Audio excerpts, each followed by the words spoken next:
মার্কিন প্রেসিডেন্ট বাইডেনের অনুমতির দুদিনের মাথায় দূরপাল্লার ক্ষেপণাস্ত্র দিয়ে রাশিয়ায় হামলা চালালো ইউক্রেন। দেশটির সামরিক বাহিনীর তথ্য বলছে, হামলায় ব্যবহার করা হয়েছে আতাকামাস মিসাইল। রাশিয়ার ব্রায়ান্স অঞ্চলের কারাচেভ শহরের একটি সামরিক স্থাপনা গুঁড়িয়ে ফেলা হয়েছে। ইউক্রেনের সীমান্ত থেকে ১৩০ কিলোমিটার পূর্বে শহরটির অবস্থান। যুক্তরাষ্ট্রের অনুমতির পর হামলা চালানোয় ক্ষুব্ধ রাশিয়া নিজেদের নিউক্লিয়ার ডক্ট্রিনে এনেছে পরিবর্তন। মঙ্গলবার যুদ্ধের ১০০০তম দিনে পরমাণু নীতির নতুন ডিক্রি জারি করেছেন প্রেসিডেন্ট ভ্লাদিমির পুতিন। পরিবর্তিত ডক্ট্রিনে উল্লেখ করা হয়েছে, পরমাণু শক্তিধর রাষ্ট্রের সহায়তায় কোনো দেশ রাশিয়ায় হামলা চালালে তা যৌথ হামলা হিসেবে বিবেচিত হবে। অস্ত্রের মধ্যে রয়েছে ballistic missile, hypersonic missile, drone ও মিসাইল ডিফেন্স সিস্টেম। এমনকি জ্বালানি স্থাপনায় হামলাও যৌথ হামলার আওতায় পড়বে। শত্রুপক্ষের এমন পদক্ষেপের প্রতিউত্তর হিসেবে হামলাকারী দেশের ওপর পরমাণু অস্ত্র প্রয়োগ করবে মস্কো।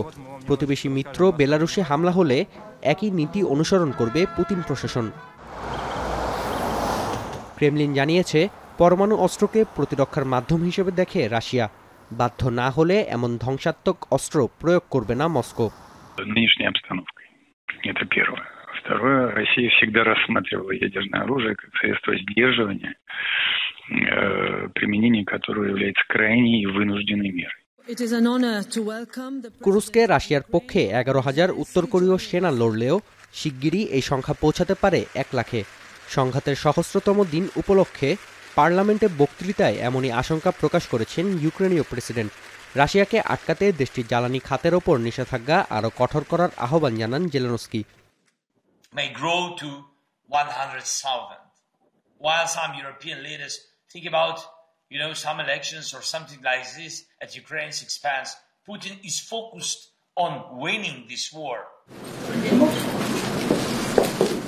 রাশিয়াকে প্রতিহতে ইউক্রেনের আরও অর্থ ও সহায়তা প্রয়োজন। ব্রাসেলসে ইউরোপীয় ইউনিয়নের পররাষ্ট্র ও প্রতিরক্ষা বিষয়ক বৈঠকে এমন মন্তব্য করেছেন ন্যাটো মহাসচিব। জানান, প্রতিরক্ষা খাতকে শক্তিশালী করতে একযোগে কাজ করবে ন্যাটো ও EU. So today we will discuss how we can help Ukraine to prevail.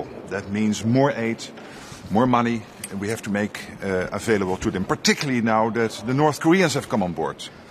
And we know that China is helping Russia with the war effort. We know that Iran is supporting Russia with the war effort. এদিকে কয়েকদিনের মধ্যে ইউক্রেনের জন্য সামরিক সহায়তার নতুন package ঘোষণা করতে যাচ্ছে যুক্তরাষ্ট্র। জাতিসংঘ নিরাপত্তা পরিষদের বৈঠকে এমন ঘোষণা দিয়েছেন মার্কিন রাষ্ট্রদূত। নাফি আরমান মনন, এখন বিশ্ব।